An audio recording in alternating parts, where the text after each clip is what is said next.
মিষ্টি ক্লাম্পের সমস্ত ভিউয়ার্সদের আমার চ্যানেলে স্বাগত জানিয়ে আমি চন্দ্রিমা হাজির হয়েছি লইটা মাছের একটা দুর্দান্ত স্বাদের রেসিপি নিয়ে। লইটা মাছের ঝুড়ি আমরা প্রায় প্রত্যেকেই বাড়িতে বিভিন্নভাবে বানিয়ে থাকি। আজ আমি একটু ভিন্নভাবে এই লইটা মাছের ঝুড়ি আপনাদের সামনে তুলে ধরেছি। আশা রাখছি ভিডিওটা আপনাদের ভীষণই পছন্দ হবে। ভিডিও ভালো লাগলে লাইক, শেয়ার আর কমেন্ট করতে ভুলবেন না, আর চ্যানেলটি সাবস্ক্রাইব করতে একদমই ভুলবেন না।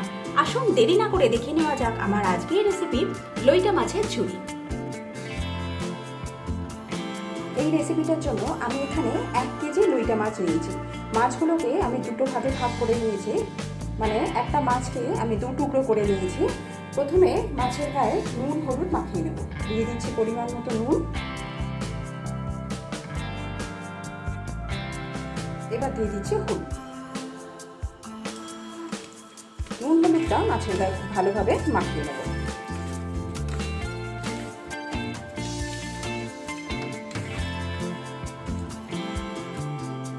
এবার রান্নাটা শুরু করব।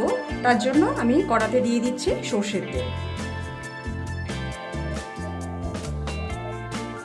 তেল ভালো মতো গরম হয়ে গেছে। এবার এর মধ্যে আমি দিচ্ছি একটা দারচিনি স্টিক, সেই সাথে 4টে ছোট এলাচ।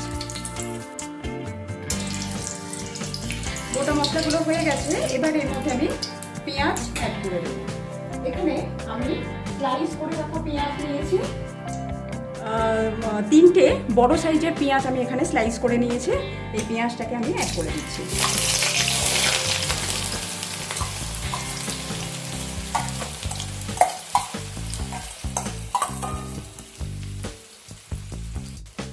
পেঁয়াজটাকে লাইট ব্রাউন করে ভেজে নিতে হবে।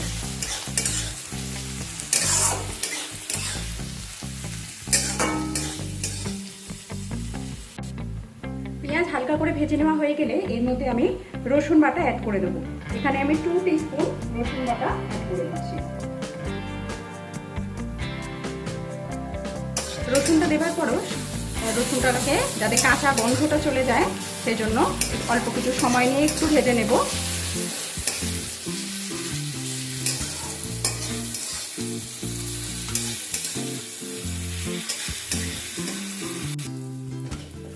রসুনটা ভেজে নেওয়া হয়ে গেলে এর মধ্যে আমি টমেটো কুচি অ্যাড করে দেবো। এখানে আমি 2টো বড় সাইজের টমেটোকে ছোট ছোট কুচি করে নিয়েছি, এটাকে অ্যাড করে দিলাম। টমেটোটা দেবার পর পরিমাণ মতো নুন দিয়ে দিচ্ছি যাতে টমেটো তাড়াতাড়ি গলে যায়। এবার সামান্য পরিমাণ জল অ্যাড করে দেবো।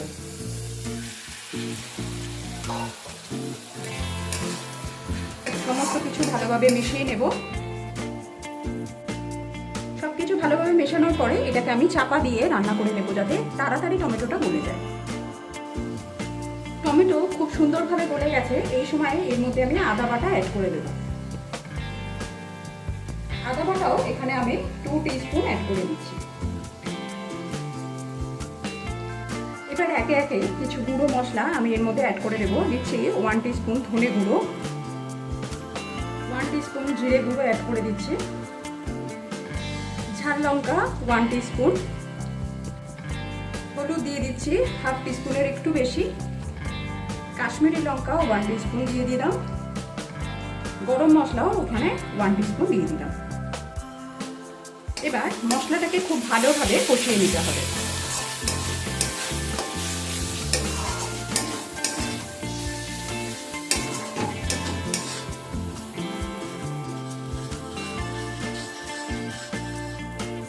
সুন্দরভাবে মশলা কষানো হয়ে গেছে। এবার এর মধ্যে নুন হলুদ মাখানো মাছ আমি অ্যাড করে দিচ্ছি। লইটা মাছ থেকে প্রচুর পরিমাণে জল বেরোয়, তাই গ্যাসের ফ্লেমটা মিডিয়াম টু হাইতে রেখে মাছটাকে আমি মশলার সাথে ভালোভাবে রান্না করে নেব।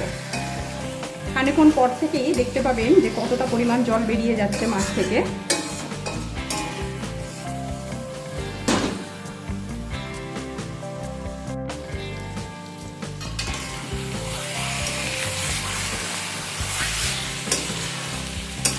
দেখুন অলরেডি মাছ থেকে জল বেরোতে শুরু করে দিয়েছে।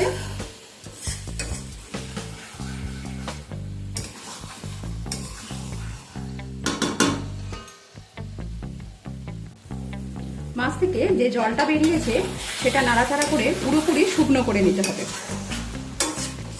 মাঝে মাঝে একবার করে তলাটা নেড়ে দিতে হবে, আর এই জলটাকে পুরোপুরি আমাদের শুকনো করে নিতে হবে। এখানে আপনাদেরকে একটা কথা বলে রাখি, মাছটা প্রথমে নুন হলুদ মাখানো ছিল, আর মশলা কষার সময়ও আমার পরিমাণ মতো নুন দেওয়া ছিল, তাই আমি আর এখানে নুন অ্যাড করছি না।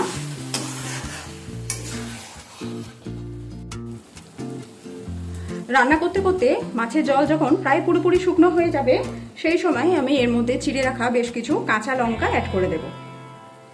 সেই সাথে অ্যাড করে দেবো বেশ কিছু ফ্রেশ ধনেপাতা কুচি।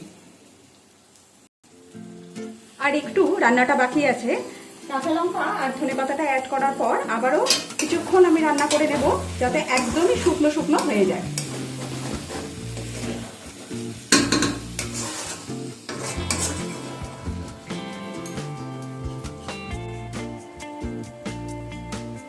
লইটা মাছের ঝুড়ি গরম ভাতের সাথে খাওয়ার জন্য একদম রেডি। ঠিক এরকম শুকনো শুকনো করে এটাকে আমাদের নামিয়ে নিতে হবে।